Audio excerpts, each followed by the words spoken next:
kanya mabait na kaibigan, si Tess. Yan. Kaya sa abot ng kanya makakaya, poproteksyonan niya. V, humarap ka na.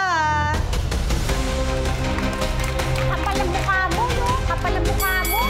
Bibintakan mo pa akong kalaguyo ko yung asawa ng kapatid ko. Tigil ka, Susol. Hindi ka muna kakausapin ko. Eh bakit? Papaliwanag Ba't hindi muna pinapaliwanag ako. ko rin sa side ko?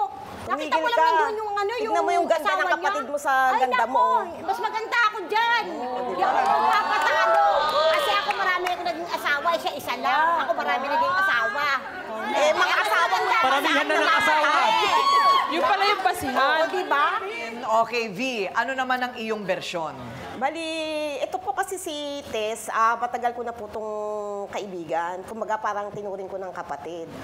So, syempre, wala po siya, nasa abroad po siya. So, sa mga nakikita kong pangyayari, natural dapat bilang concern na kapatid, kailangan kong sabihin sa kanya.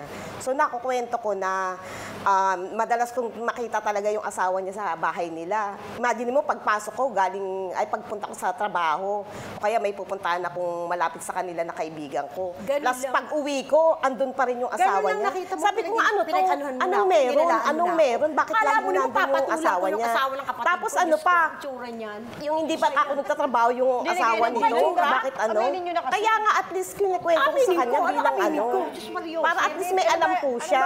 Insecure kasi kayo sa akin. Ganda ko. Oo, kasi nga Ako di ba may maganda sa'yo siya kamukha nung niya si Ann Curtis o kaya si Nanette Medved, di ba? Pwede. Aba! Kaya talagang ano siya, talagang insecure siya sa kapatid niya. Sa palagay mo ba, V, may ibang dahilan kung bakit ayaw niyang bigyan ng parte sa bahay si Tess?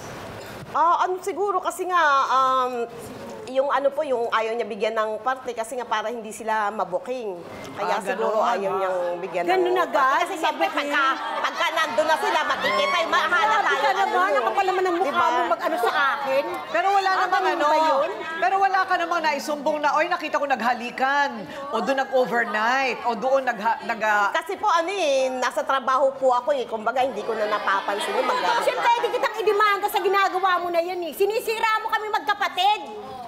Oo, kasi dahan-dahan tayo sa mga sinasabi natin dahil baka sa atin bumuelta, kahit maganda ang intensyon. Pero masama ba ang loob mo, Sol, na sa hirap na dinanas ng nanay mo, walang naiambag si Tess? Talagang masama loob ko sa kanila dahil ako lahat ang nag-suffer. Kahit na nasa abroad yun, hindi naman nagpadala mo 500. Asa ba yun? Nauuspital nanay ko eh. Tapos ngayon nung namatay, hihingi siya ng parte doon. Alam naman niyang wala naman siyang sisiksikan doon. Kaliit-liit ng bahay namin. O saan siya sisiksik doon? Paano nga gusto mo swapangin yung bahay? Talagang, hindi yun sa lang gusto ko yun. swapangin. Gusto swapangin. Ang inaanap Sakit sa'yo, ka nakita kasi. mo naman yung Sakit ka sitwasyon ng kasi. mga kapatid mo Ikaw doon. kasi Hindi ka sakit. marunong magparaya, May nakagaya pagkakala, ko. gusto mo parte, Na ano kahit yun? kailan, Kaso na nga lahat lang, ng maliit mga lang kapatid ko, hinihingi ko. inisip Bigyan ko mo at rin saka ako, bigyan mo magulang rin ko. ako. Pati Dahil yung mga tatlo anak kapag ko, binigyan mo, ako nagsurbay lang niyan. wala. Ano yun? Wala Unfair. naman kayo naitulong eh. Parang nakikita ko yung punto ni Sol, kasi atin din ako, no?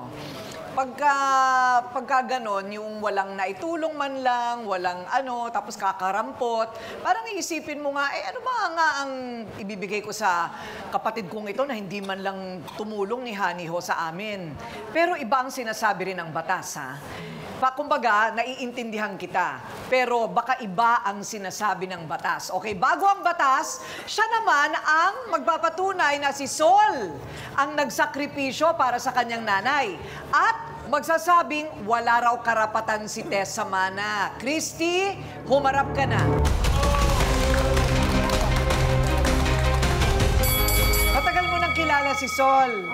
Oo. Ano, magkapit-bahay ba kayo o ano? Magkapit-bahay. So, yung bahay maliit lang talaga. Ilang tao ngayon nakatira sa bahay na yan, Sol? Bali, ano po, 4. Hindi, tao. Ano, yung kapatid kong panganay, hindi ko malaman kung 6 yung anak, di 7.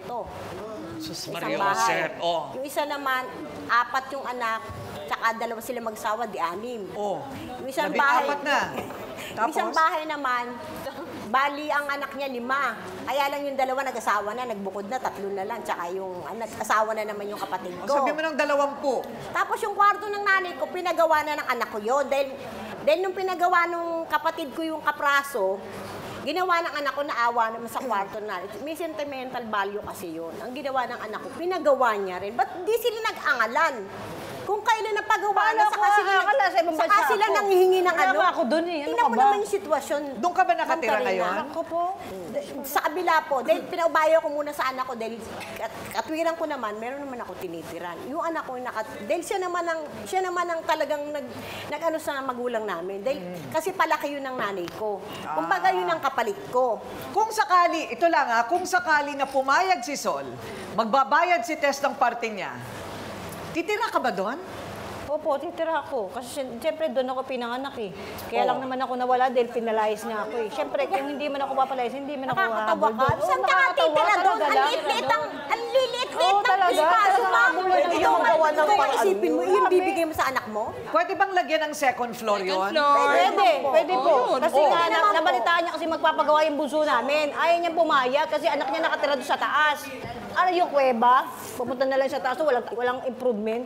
Okay, so, kung sila ang gumasto sa improvement nung first floor, pwede bang ikaw ang magpagawa ng second floor? Pwede. Pero pag pinagawa niya yon, hindi rin pwedeng ikaw lang ang titira doon. Opo. Eh, papayag naman ako kung magkakapatid kami, magkakasundo kami dapat doon. Hindi yung suswapangin niya. Kasi gusto niya kalahati kanya, di wow?